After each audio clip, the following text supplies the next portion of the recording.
Good evening, everybody. I would like to call the Wednesday, January 5th Douglas School Committee meeting to order.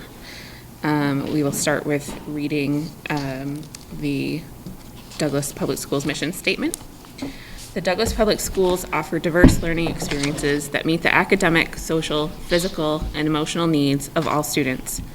We provide a safe, supportive, and challenging learning environment in which students may achieve academic success and personal growth. Decisions are made in the best interest of students. Now, if we could all rise for the Pledge of Allegiance. I pledge allegiance to the flag of the United States of America and to the republic for which it stands, one nation, under God, indivisible, with liberty and justice for all. Thank you. We have a student representative from the high school with us tonight. Kate Wall, if you could come up. Before the winter break, we had our annual winter skit. Each class made a short film, and the classes came down to watch the movie-making talents of their grade. We also had an ugly sweater pageant put together by the student council. Teachers showed off their ugliest sweaters and their amazing talents.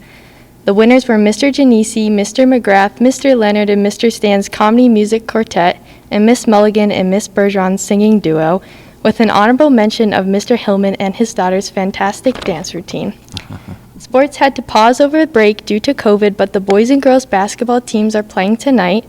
Indoor track is also competing, and the cheerleaders have been working on new routines and cheers for the game. Peer leaders gathered up hundreds of donated items through the 12 Days of Giving fundraiser, and the Robotics Club sold tickets to win a t-shirt autographed by the superstar computer teacher, Mr. Tossi. Finally, the band and chorus had their first concert in 2 years in December, and the Drama Club will have their first show in 2 years when their performance of the play Clue premieres next week. Great, thank you. Thank you. Okay, thank you. Okay, moving on to public comment and communications. The school committee welcomes public comment on items that are within the scope of the school committee's responsibilities. The public comment agenda item is reserved for this purpose. I'm not seeing anybody, unless Kate, you would like to make a comment also.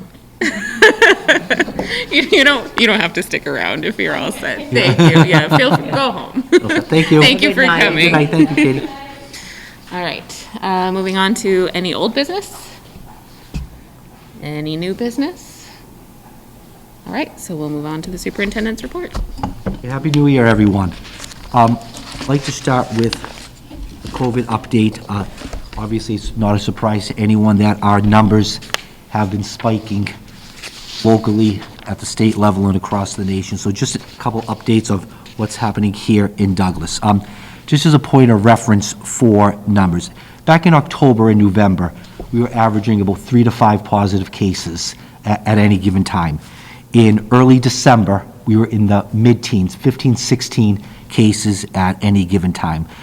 As of today, we were in the mid-50s for positive cases. So we've seen that increase from October to November, December, and now.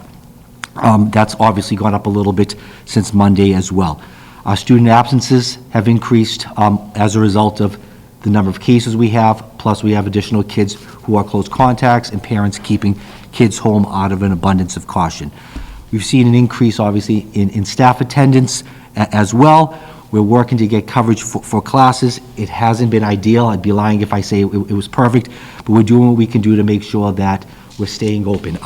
There isn't a remote option this year, so if we do have to close school because we can't open, we don't have enough subs, we don't have enough teachers, it's just like a snow day. You have to make that day up at the end of the year in June. So we're trying to do what we can do to make sure we stay open.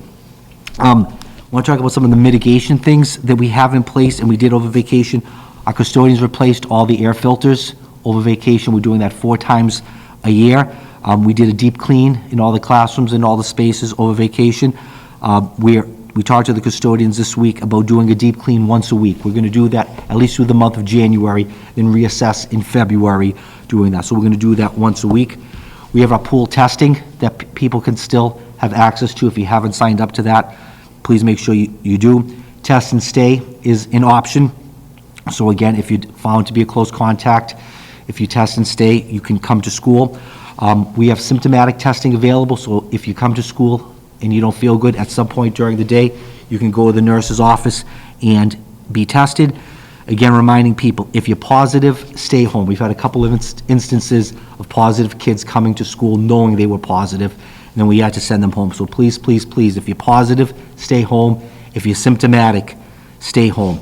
So if we put those strategies in place, along with masking, social distancing, washing your hands, we can mitigate some of the issues we have. So again, just a reminder to people of what we've done and what we can do. I sent this out last week, just a reminder to everyone to be kind to our nurses. They're delivering the message about close contacts, and I understand it's a burden for families when you're identified, when your child's identified as a close contact and you have to stay home for 5 days. Parents have to take time off from work. We understand that. We're following the guidelines that DESE's given to us to stay open. They're just the messenger, so please, please, please be kind to our nurses. With that said, I'm happy to announce I had a conversation today with the CIC. They've been helping us. They're the company that's helped us do our pool testing, test and stay, and they've offered us a lot of the Bionex testing. We want to make sure our nurses have support. So I spoke with them today, and here's what they're going to be able to do. We're starting to put these things in place over the next few weeks. The CIC is going to be able to send every day someone to each of the schools to help our nurses do the pool testing, the reflex testing, the test and stay, and any paperwork and data entry associated with any one of those 3 programs. So they're going to be in the schools every day, taking care of that for the nurses, so then the nurses can do some other things and hopefully alleviate some of their stress. When I talk to the CIC, what happens if we get to a point where it's a Monday and there isn't any test and stay and we're not doing pool testing? They said, well, then the nurses or the people can then go to another building and assist, or they can help do some paperwork, or they can help doing some inventory, or they can help do some ordering. So even if there isn't any testing to be done, there are some tasks for them to do. The other thing the CIC is going to provide to us is administrative support in each of the schools. They asked for about a 2-week window to get that in place, but this administrative support is going to help do all the contact tracing. They can do all the phone calls and the emails to families if a child's found to be COVID positive or a close contact. This administrative person is going to be doing the phone calls, and then they can also help out with the data entry. So again, this will take some of the burden off the nurses to allow them to do some other things and provide them some supports. Great thing about all this is it's free. So it doesn't cost us anything, it's from the state. As you saw last week, DESE's changed its guidance from isolation from 5 days, from 10 days to 5 days, provided that when you come back, you wear a mask, you monitor your symptoms, and obviously you're symptom-free. Mr. Romano's working with teachers. He's thinking about canceling midterm exams here at the high school. He went back and forth with it. He's talking to staff, and part of his concern is with the elevated amount of kids being out with being a close contact or being COVID positive.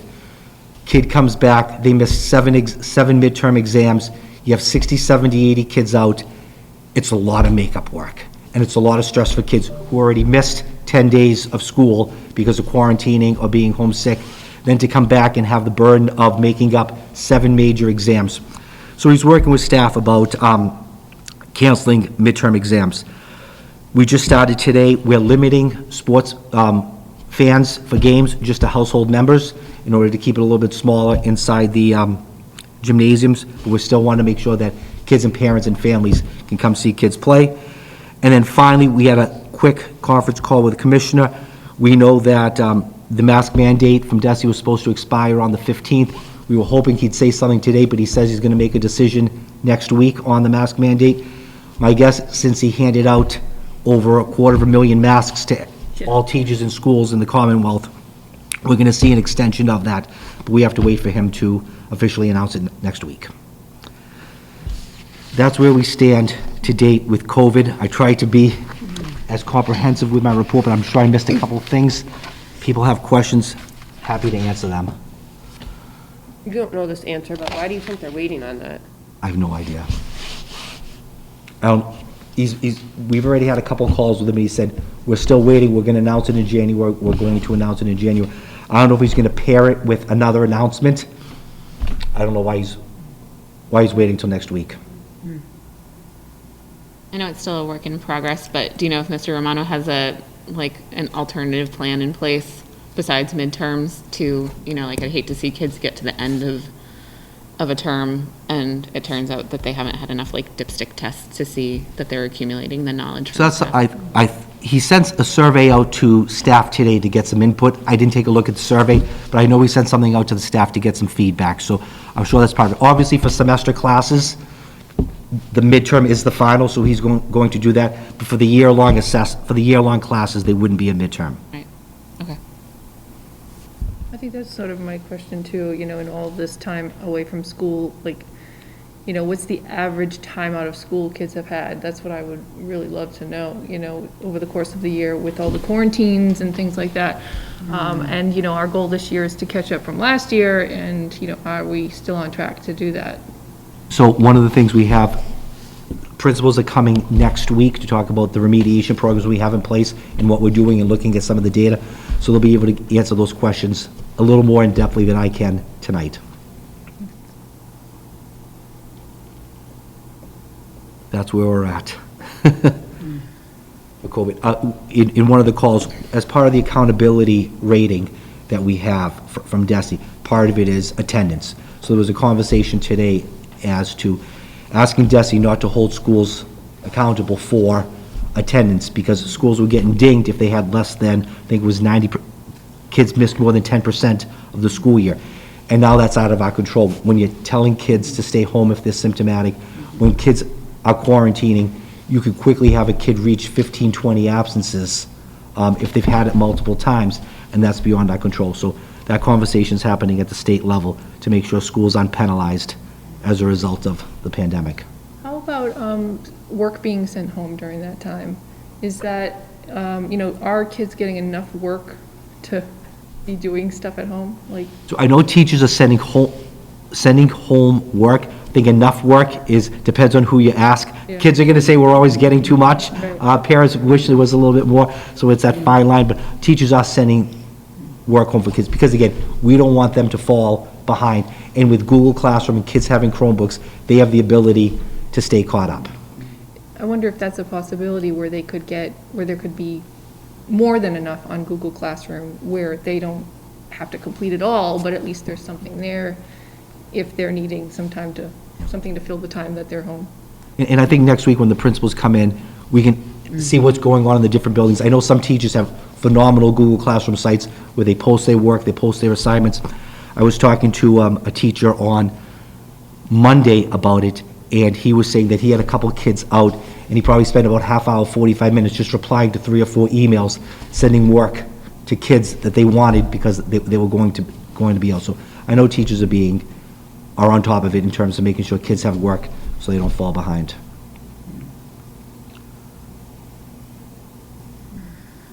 Anything else? All right. Next is an update on the blueprint. Again, this is our strategic plan for the year.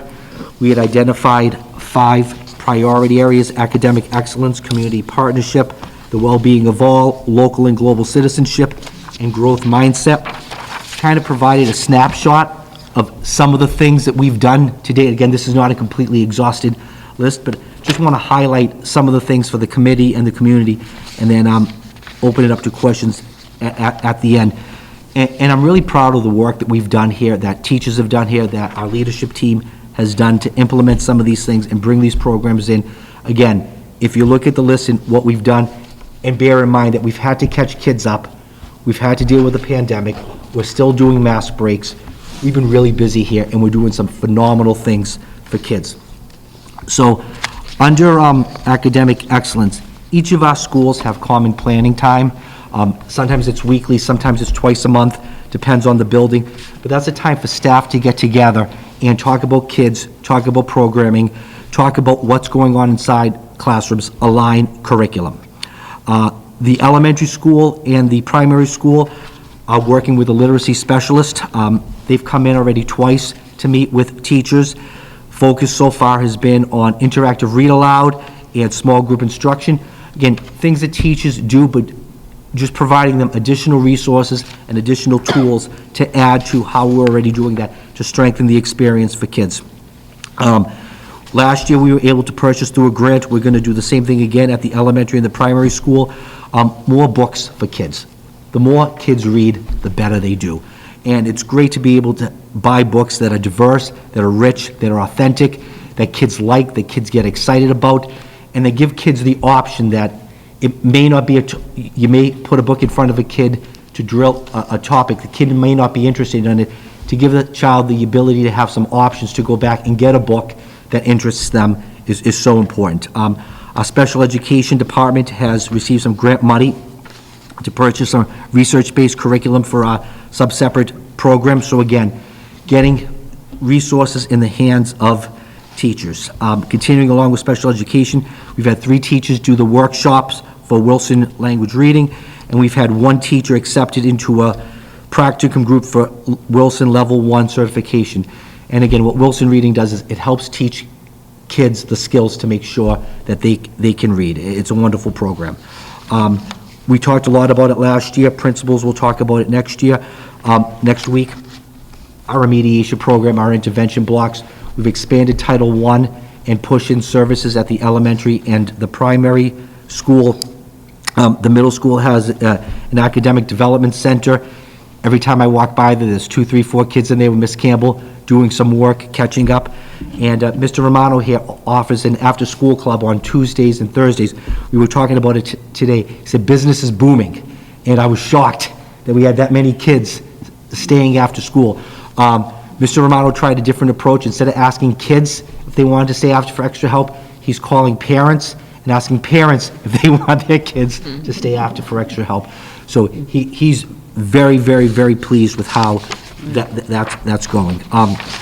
And again, we've done a lot of work with data, analyzing data, and using data to inform instruction. This year, we purchased the Renaissance Star program. Mr. Bell's doing his second benchmark assessment this week. Ms. Socha's doing hers the end of January, the beginning of February. They're going to come and present to the school committee what this program looks like, what the data looks like, and how teachers are using the data to inform instruction inside the classroom. So that's some of the stuff we've done around academic excellence. For community partnerships, as I said earlier, a community member showed me this grant. We applied for it. We were accepted into the Massachusetts Family and School Partnership Initiative. This group's met with the leadership team probably a half dozen times. They interviewed kids, they interviewed community members, they interviewed staff, and they're putting together a plan tailored to Douglas for how we can increase partnerships with the community. So our last meeting is the end of January, and in February or March, I'll present to the committee in terms of what their findings were. Well-being of all, we all know the importance of the social emotional well-being of our students and our staff. We'll talk a little bit about this next on the agenda, one of the things we're doing. But at the school committee meeting back in October, we implemented an enrichment program at the middle school. Still hitting some road bumps to get that up and running, but our elementary program is flying high. It's doing awesome. Mr. Bell said more kids and more programs than he's ever seen, which is great.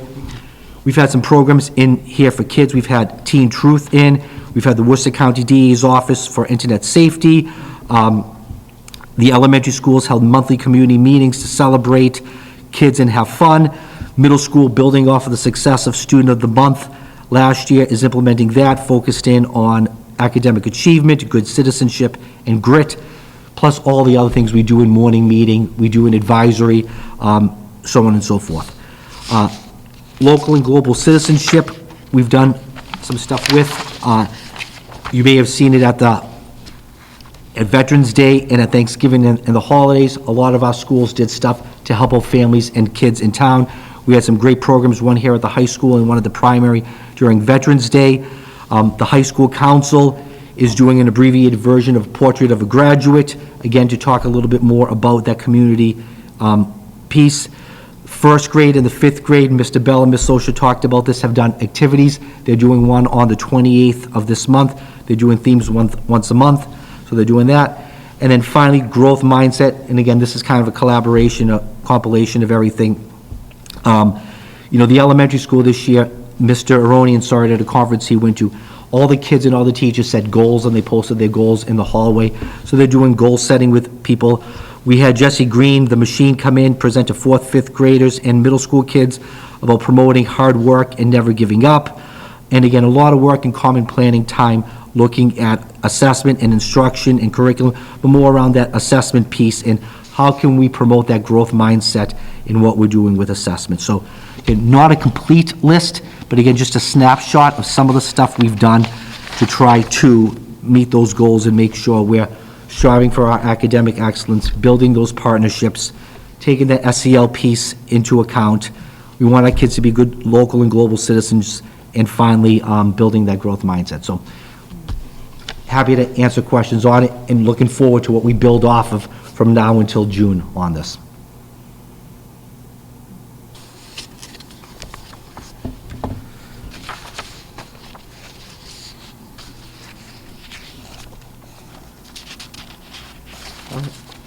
And the last thing I have, this came from, conversations that we've had here in this meeting, conversations with staff, hearing what's going on, and I'm calling it recharge weekends.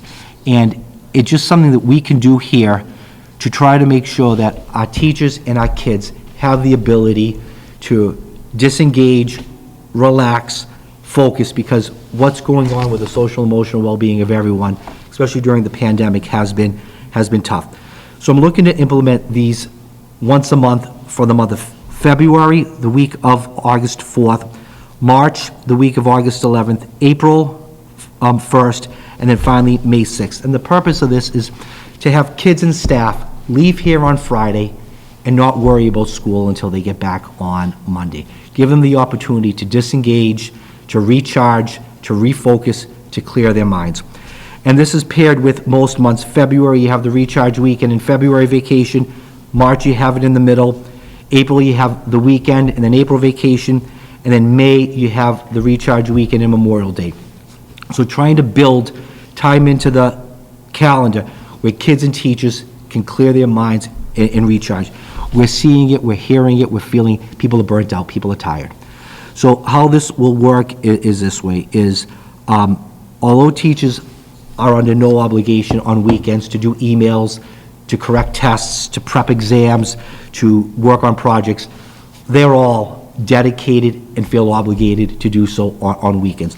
So what I'm going to ask teachers is, I'm giving you the pass, don't do anything on weekends. Don't answer emails, don't look at emails, don't correct tests. For families, if you're going to email a teacher a question on a Friday, a Saturday, Sunday, know that they're not going to get back to you on a Monday. If a teacher gives a test or a quiz on a Thursday or Friday, know that you're probably not going to get it back like you typically do on a Monday, maybe Tuesday and Wednesday. Let teachers leave for the weekend and not worry about checking emails 3-4 times a day, correcting tests, watching the Patriots game while they're correcting exams. Give them the ability to just disengage for the weekend. And then for kids, I want them to be able to do the same thing. In terms of athletics and activities, over the weekend, we're not going to do any practices on Saturdays and Sundays. We did throw the caveat in here that if we have a game on a Monday, we want to make sure the kids can practice on Sunday before the game, but have the practice be after 3 o'clock so kids can sleep in, they can relax, they can do things with families, and then come to practice. Asking teachers, no tests on Monday or Tuesday, no quizzes on Monday and Tuesday, no major exams on Monday and Tuesday, no homework assignments on Monday. Allow kids to leave here on Friday, go home and relax. The only caveat here is for AP classes.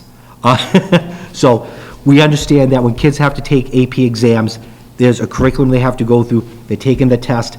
That test has a lot of implications for college, financial.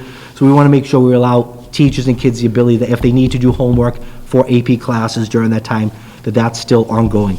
But other than that, we want kids and teachers to leave on Friday, relax, disengage, recharge, and then come back on Monday. I'll send this out to parents. Obviously tell parents that if something major happens, contact myself, contact one of the principals. We'll check emails if something major happens. But if you're emailing a teacher to say this happened, they may not see the email.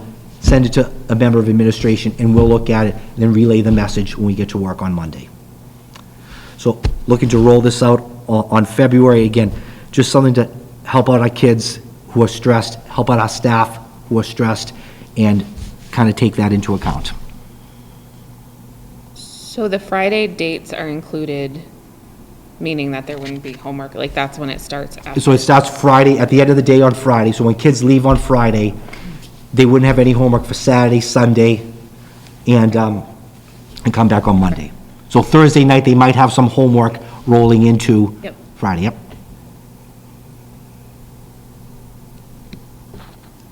I think that's great. I think it's great, and I hope it's helpful. Any questions? I wish it could be for the AP people, but at the same time, Yeah, at least they have those other classes that they don't have to worry about, and that'll help a little bit. Correct. It is if, stressful. These kids pile up AP classes like crazy. I mean, if a high school student's taking 6 or 7 classes and 2 or 3 are AP, this doesn't mean that they will get homework, but if they do, it's for 3 classes, not all 6 or 7. Correct. Will teachers actually be accessible for those students, though, if they need them? I don't know. I don't know what the level of accessibility has been now for teachers and how AP teachers conduct themselves with kids, if they frequently check their emails with kids, or if they have a Google chat going on. So I would imagine that if they're going to assign homework, whatever systems they have in place now would be in place at this time as well. How does this affect COVID reporting? The COVID reporting? Yeah. Contact the principal. Okay. Contact the principals.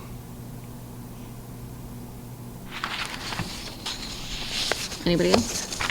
I just wanted to hop back to the blueprint for just a second. Sure. To say that, I'm just really happy to see that all of these people in the district are putting in this work to not just get through the day. Because I think that for the past, we're closing in on 2 years now, that it's just, been hard enough to get through the day. So I'm appreciative of all of you and you, Dr. Vieira, for, working on this and having some structure to continue to grow what's going on in Douglas. And just want to say thank you to everybody who's put their time into this. Thank you. I know it's appreciated. Okay, so moving on to the school committee and subcommittee report, accounts payable report.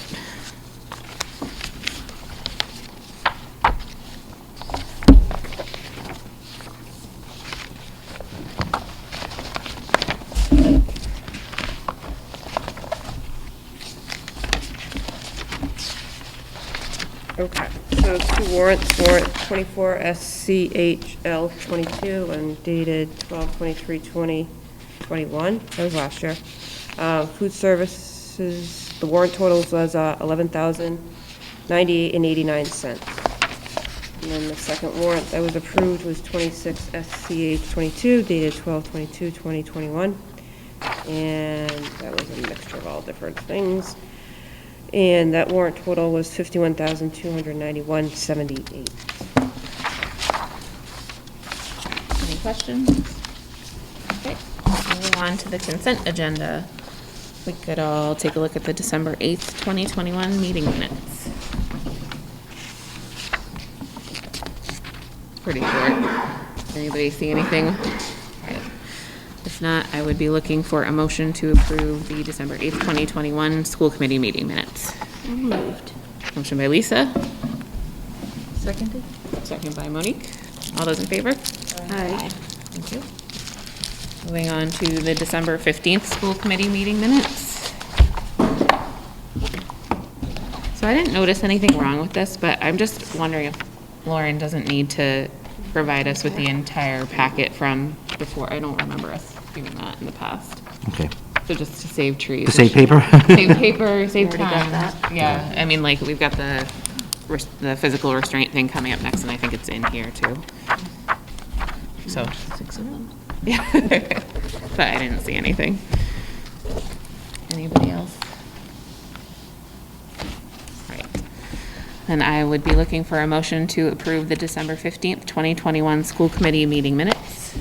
So moved. Moved by Lisa, Seconded? second by Monique. All those in favor? Aye. Aye. Any opposed? Seeing none, they are approved. And moving on to the second reading of the JKAA physical restraint policy revision. Mrs. Sobolewski's not with us today, so I don't know I know the committee said at the last meeting they would be looking at the policy. I don't know if questions came up that I could forward to her, that we can be ready for our third reading next I just skimmed over it, and I had a question about, now I have to try to find it. There was a 20-minute, there was a 30-minute report in here, that kids couldn't be physically restrained for longer than 30 minutes, but then following that, it uses 20 minutes, where if you need a longer restraint, you'd have to contact the principal if you needed it longer than 20 minutes. I'm wondering if that, to be consistent, 30 minutes throughout. If you forward that to me in an email, I'll have Mrs. Sobolewski look at it, and then if it's a typographical error, we can address it at the next meeting. If it's just the way it should be, she can explain it, the rationale why. Okay. Yeah, I'll find, it says 20 minutes in the latter parts. I'll find where it says 30 minutes and just note that page.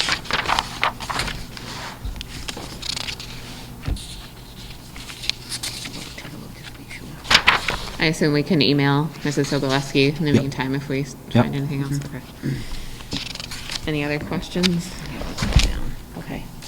And then we can move on to the second reading of JB Equal Education Opportunity Policy Revision. I assume same situation here. Correct. Did anybody see anything in the meantime that?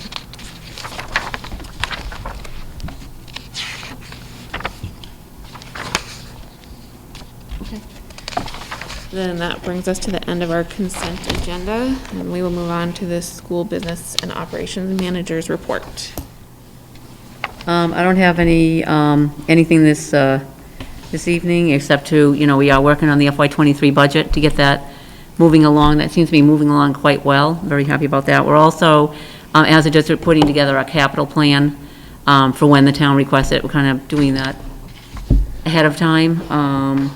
We'll be presenting that hopefully sometime soon to the committee as well to review, just to see not only what we'll be asking for or putting on for FY23, as we do for the yearly town meeting process, but also the 5-year capital plan. Okay, And then we are going out to bid for bus transportation and for our HVAC, 2 big IFBs I'm working on as well. So I'm hoping to get those out by the end of January, and doing this because of everything going on with everything out there, so.